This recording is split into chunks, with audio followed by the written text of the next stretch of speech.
Gaius Julius Caesar was born on July 12, 100 BCE, into the prestigious but financially declining Julian clan. From childhood, he showed an uncommon spark, bold, restless, drawn to stories of Alexander the Great and Rome's legendary founders.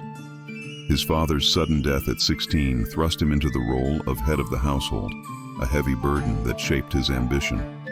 In the crowded streets of Rome, the young Caesar carried not only his family's future, but also the weight of destiny. Caesar's lineage tied him distantly to the goddess Venus, a claim Rome's patricians carried with pride. Yet wealth and influence had faded in his branch of the family, leaving him vulnerable in the brutal world of politics. Still, connections mattered. His uncle, Gaius Marius, a celebrated general, cast a long shadow. Marius's reforms had reshaped Rome's armies, and Caesar, watching closely, absorbed lessons in loyalty, power, and the magnetic pull of ambition. As Rome descended into civil war, Caesar was caught between two titans, his uncle Marius and the ruthless Lucius Cornelius Sulla. When Sulla seized power, Caesar's marriage to Cornelia, daughter of one of Marius's allies, made him a target. Ordered to divorce her, he refused. Defying Sulla nearly cost him his life, but friends intervened, sparing the young man. Branded with danger, Caesar left Rome, trading the forum's intrigue for the peril of distant battlefields. In Asia Minor, Caesar served with distinction, showing bravery during a siege where he earned the civic crown, Rome's second highest military honor. The laurel was not merely decoration, it was a symbol of valor recognized by the Senate. For the ambitious exile, it was proof he was destined for greatness. Among hardened veterans, Caesar's charisma shone, binding men to him in a way that would later shake the foundations of the Republic itself. On a voyage across the Aegean Sea, Caesar was captured by Cilician pirates. They demanded ransom, underestimating the fire in their prisoner. Legend says Caesar laughed, insisting they asked too little, promising he would return to crucify them once free. Weeks later, ransom paid, he gathered a fleet, hunted the pirates, and executed them, keeping his word. It was a glimpse of his ruthless resolve. Mercy was a tool, vengeance a certainty. Returning to Rome after Sulla's death, Caesar rebuilt his fortune through law and rhetoric. His sharp tongue and commanding presence in court made him famous. He prosecuted corrupt governors, earning both admiration and enemies. To secure influence, he allied with the wealthy Crassus, whose gold paid Caesar's debts. This pact was not friendship, but necessity. Power in Rome required money, and ambition demanded allies willing to risk everything. In 63 BCE, Caesar sought the office of Pontifex Maximus, Rome's chief priesthood. The position blended religion with politics, granting immense prestige. Though heavily in debt, he campaigned fiercely, outspending rivals with borrowed money. Against all odds, he won. As Pontifex, he gained control over temples, rituals, and the Roman calendar. For Caesar, this was more than honor. It was a stepping stone toward ultimate power, cloaked in divine authority. Caesar knew money and titles were not enough. He needed military power.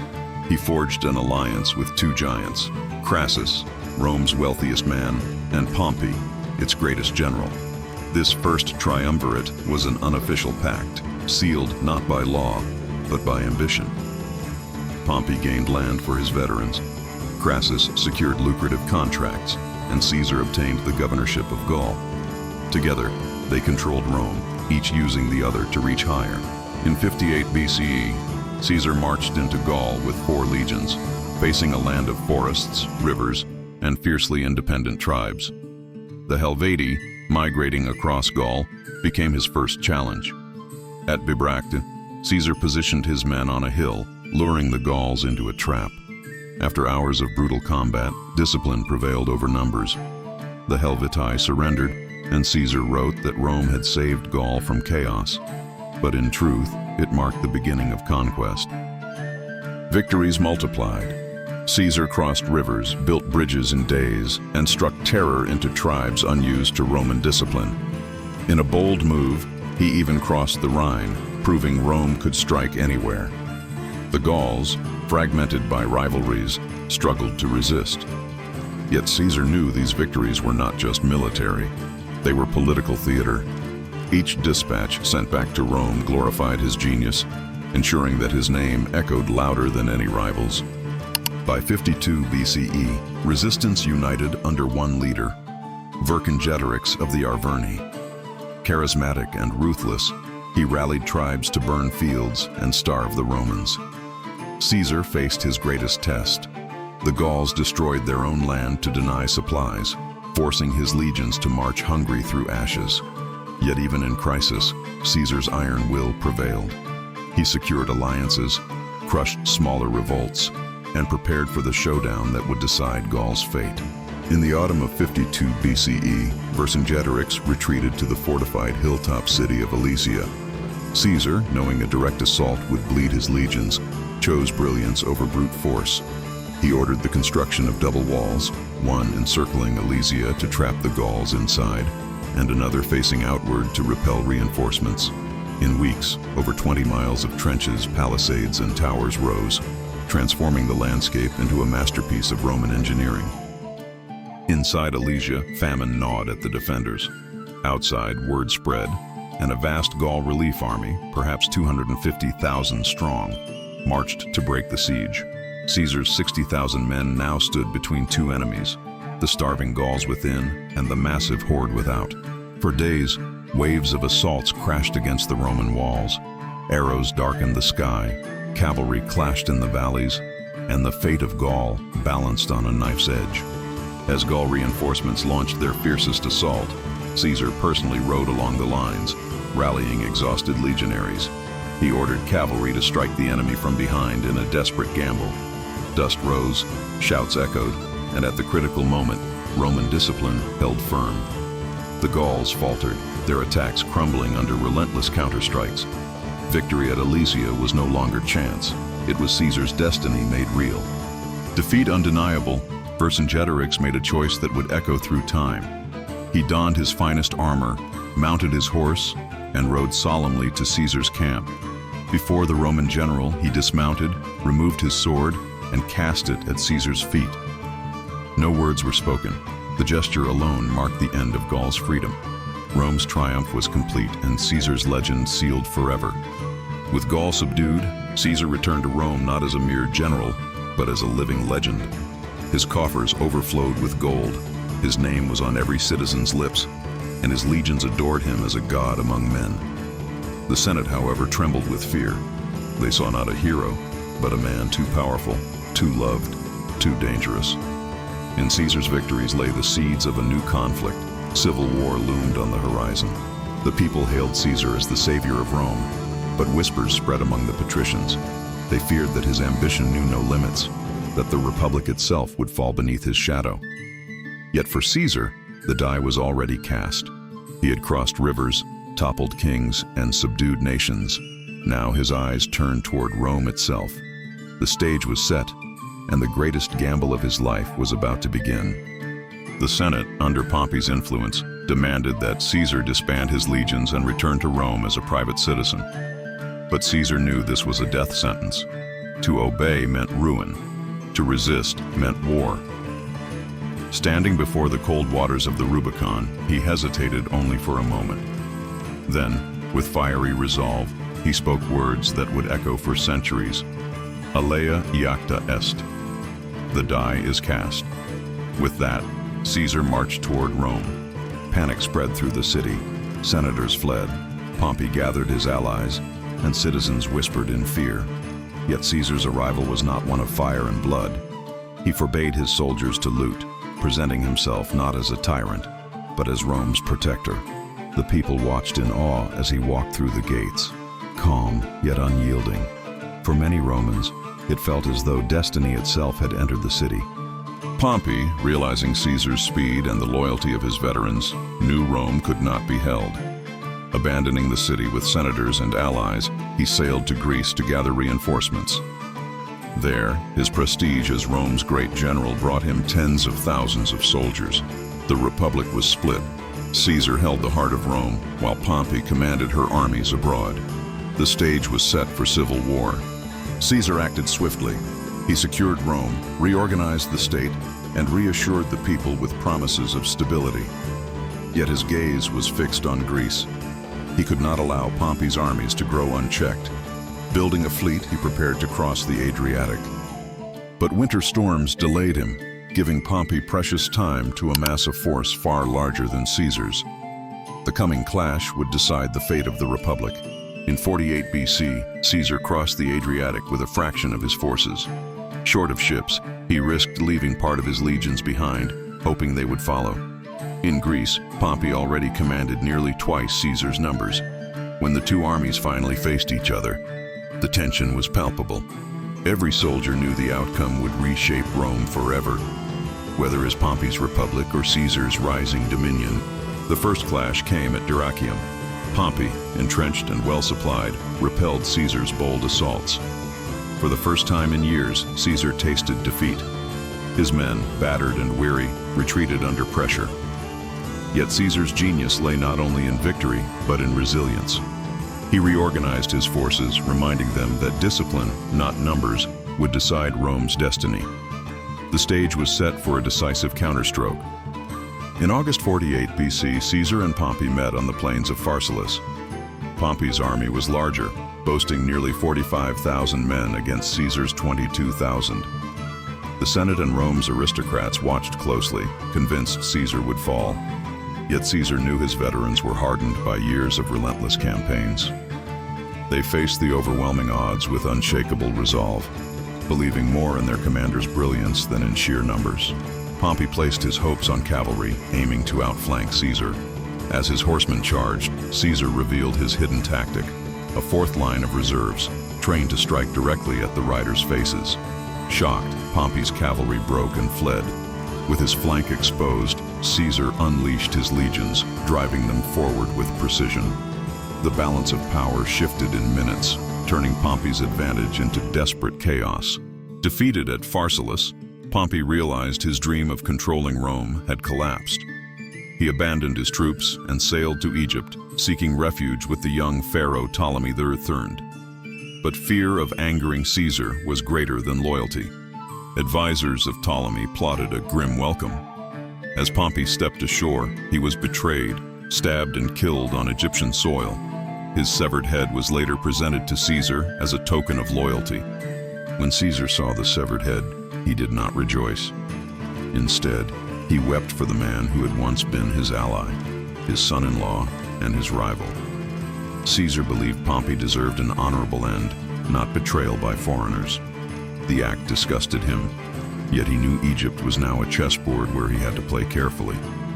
The Nile kingdom, rich and strategic, became Caesar's next stage, one that would bring him into Cleopatra's orbit. Alexandria was tense, divided by the civil war between young Pharaoh Ptolemy III and his sister Cleopatra VII. Caesar arrived amid this turmoil, seeking order after Pompey's death. Cleopatra, exiled and stripped of power, saw her chance. According to legend, she had herself smuggled into Caesar's chambers wrapped in a carpet or linen sack. When unrolled, the queen emerged radiant, captivating the Roman general with her wit, charisma, and undeniable ambition. Cleopatra knew exactly how to use her presence.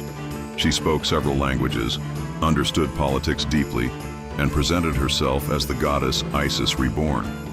For Caesar, weary from war and betrayal, she was more than beauty. She was opportunity.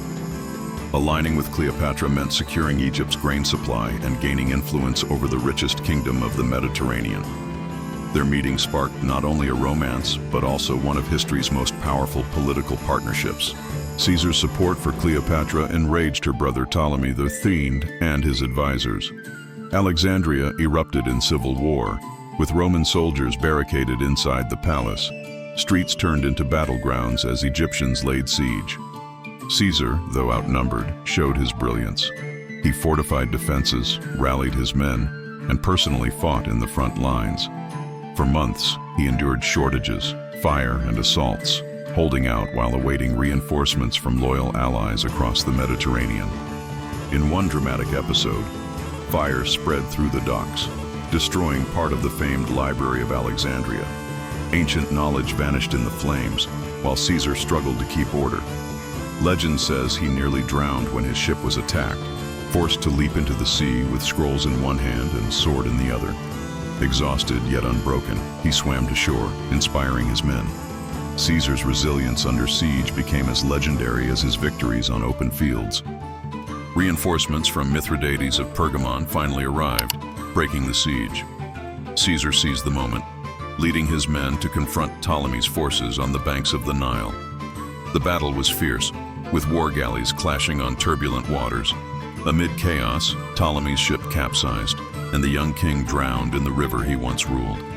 Cleopatra was restored to the throne with Roman backing, her crown secured not by Egyptian generals, but by Caesar's legions and unwavering will.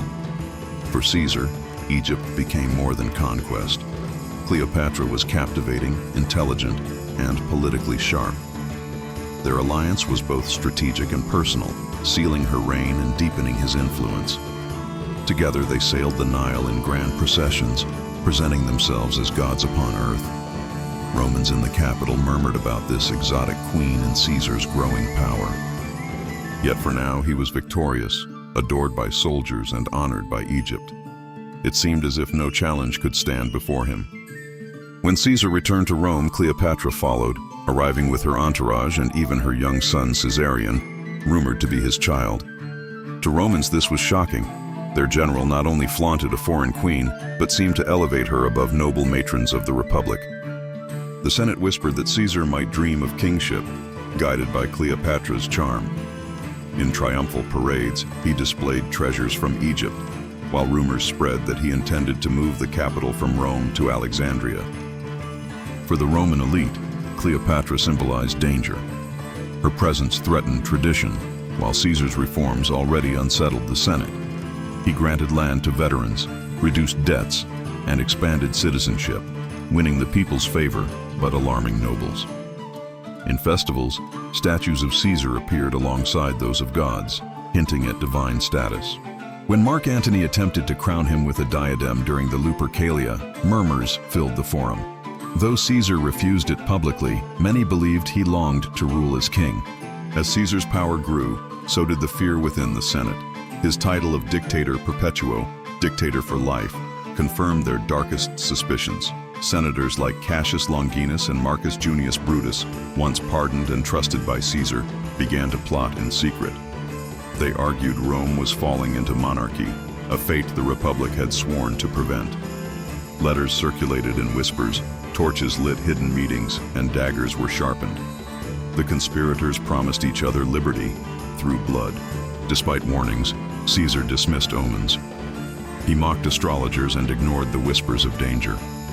On the Ides of March, 44 BC, a seer told him, "Beware the Ides of March." Caesar laughed, declaring that he had nothing to fear. Yet, on that morning, his wife Calpurnia begged him not to go to the Senate, shaken by dreams of his statue bleeding. Reluctantly, he delayed, until conspirators arrived, urging him that the Senate awaited. Against fate, Caesar stepped into history. The Senate chamber of Pompey's theater was filled with murmurs as Caesar entered. Senators rose, some with forced smiles, others with daggers hidden beneath their togas. At first, they surrounded him with petitions, pretending to ask for favors. Suddenly, Tullius Cimber grabbed Caesar's toga, pulling it down. In that instant, steel flashed. Casca struck the first blow. Confusion erupted. Caesar, stunned, tried to defend himself, but blades rained upon him, wielded by men he once called allies. Daggers pierced again and again, 23 wounds in all. Caesar staggered, bleeding, his eyes filled with disbelief. Among the attackers, he recognized Brutus, the man he loved as a son. According to legend, Caesar whispered, "Et tu, Brute," before falling at the foot of Pompey's statue, his body drenched in blood. Silence fell over the chamber. The Republic's greatest general lay lifeless, and the conspirators believed they had saved Rome. Instead, they had unleashed a storm that would forever change history. When news of Caesar's murder spread, Rome erupted in chaos. The conspirators expected to be hailed as liberators, but instead, fear and anger gripped the streets. Ordinary citizens saw not tyrants fall, but the betrayal of a beloved leader. Crowds gathered outside the Senate, crying out for justice. Panic filled the city as senators fled, hiding from the fury of the people. Rome trembled, uncertain whether it had lost its savior or unleashed civil war once more. At Caesar's funeral, Mark Antony delivered a speech that would ignite the flames of rebellion. He raised Caesar's blood-stained toga before the crowd, showing the wounds inflicted by treachery. His words, full of grief and passion, turned sorrow into rage. The people rioted, setting fire to the Senate building, chasing the assassins from Rome. Brutus and Cassius, once hailed as saviors, were now fugitives, hunted by the very citizens they claimed to defend. The Republic had lost control. In the aftermath of the riots, Caesar's will was revealed. To the shock of the Roman people, he left generous gifts of money to every citizen of Rome, ensuring his memory lived as that of a benefactor, not a tyrant. But the greatest surprise was the adoption of his grandnephew, Gaius Octavius, later known as Octavian. Barely 19 years old, Octavian was suddenly heir to Caesar's fortune, name and political legacy, an inheritance that would change Rome forever. Mark Antony, now the most powerful man in Rome, underestimated the young heir. He mocked Octavian as an inexperienced boy, unfit to lead. But Octavian was far from ordinary. With Caesar's name and wealth, he gathered support among soldiers and citizens alike. Many veterans who had served under Caesar pledged loyalty to him, seeing in Octavian the continuation of their beloved commander's vision. A silent rivalry began, one that would soon explode into a struggle for absolute power. While Octavian and Antony fought for influence, the conspirators Brutus and Cassius fled east. They gathered forces in Greece, rallying senators and soldiers who still dreamed of restoring the Republic. But Rome's streets burned with anger, and the people cried for vengeance. To honor Caesar, Octavian and Antony set aside their differences temporarily. Along with Marcus Lepidus, they formed the Second Triumvirate, a powerful alliance whose sole mission was to avenge Caesar and crush his murderers. The triumvirs unleashed a reign of terror in Rome. Lists of enemies were drawn, and those marked were executed or exiled. Wealthy senators were stripped of their fortunes to fund new campaigns. Cicero, the great orator who had spoken against Antony, was hunted down and brutally killed, his head and hands displayed in the Forum as a grim warning. Rome trembled, but the triumvirate grew stronger, preparing to march east and face Brutus and Cassius in the ultimate confrontation. In 42 BC, the triumvirs marched east with nearly 100,000 soldiers. Brutus and Cassius, with equal strength, waited near Philippi in Macedonia. Two mighty Roman armies, both fighting for the soul of the Republic, faced each other. The plains thundered with marching feet and clashing armor. Brutus spoke of restoring freedom, while Antony and Octavian vowed to avenge Caesar. The air was thick with destiny. Rome itself held its breath, awaiting the clash that would change history forever. The first clash was brutal. Antony led his legions with ferocity, breaking through Cassius's lines. Meanwhile, Brutus struck at Octavian's camp, nearly destroying him. The battle split into chaos, dust and blood filling the air. Cassius, misled by false reports of defeat, fell on his sword, ending his life. Brutus, unaware of his allies' fate, regrouped his men. For a moment, it seemed the assassins of Caesar might prevail, but Antony's relentless drive kept the triumvirs in the fight. Weeks later, the armies clashed again on the same bloody plains of Philippi. This time, Antony and Octavian had the advantage. Brutus fought valiantly, rallying his men against overwhelming odds. His soldiers respected his courage, but exhaustion and despair spread through the ranks. As Roman brother fought brother, Brutus saw the dream of restoring the Republic fading. The shadow of Caesar seemed to loom over the battlefield, unyielding, as if fate itself demanded vengeance. Surrounded and with no hope of victory, Brutus retreated to a quiet hill near the battlefield. There, he spoke to his closest companions, thanking them for their loyalty. With calm dignity, he fell upon his own sword, ending his life rather than be captured. His death marked the true end of the Republican cause. For Antony and Octavian, it was the final act of vengeance for Caesar. Rome was now at the mercy of new rulers, and the Republic was gone forever. With Brutus and Cassius gone, power fell entirely into the hands of Antony and Octavian. Rome was now ruled not by a senate, but by the will of generals. Streets once filled with debates now echoed with soldiers' boots. The triumvirs divided the Republic's lands like spoils of war, rewarding allies and punishing enemies. Property was seized, families exiled, and Rome became a city trembling under authority. The ideals of the Republic seemed like a fading memory, swept aside by the shadow of Caesar's legacy. Octavian, still young but fiercely ambitious, began outmaneuvering even Antony. He used propaganda, coins stamped with Caesar's image, and speeches that claimed to protect the people's rights. Every act reminded Romans that he was Caesar's heir, destined to lead. Antony, meanwhile, grew closer to Cleopatra in Egypt, raising suspicions in Rome. The partnership of the triumvirs was fragile, built on ambition and distrust. Yet in every forum, in every march of the legions, one name remained above all: Julius Caesar. Octavian's brilliance lay not only in battle, but in patience. He waited, watched, and struck only when the moment was right. In Rome, he presented himself as the protector of tradition, while secretly dismantling it. He secured loyalty through land grants to veterans, promises to merchants, and spectacles for the people. Slowly, the Senate became a formality, its debates hollow, while true authority flowed into Octavian's hands. For Romans weary of war, he was not a tyrant, but salvation. But Antony's alliance with Cleopatra became his undoing. In Rome, whispers grew that he sought to rule not as a Roman, but as an Eastern king beside the Egyptian queen. Octavian seized this chance. He proclaimed himself defender of Rome against foreign corruption. The stage was set for a final confrontation: Octavian's disciplined legions against Antony and Cleopatra's eastern armies.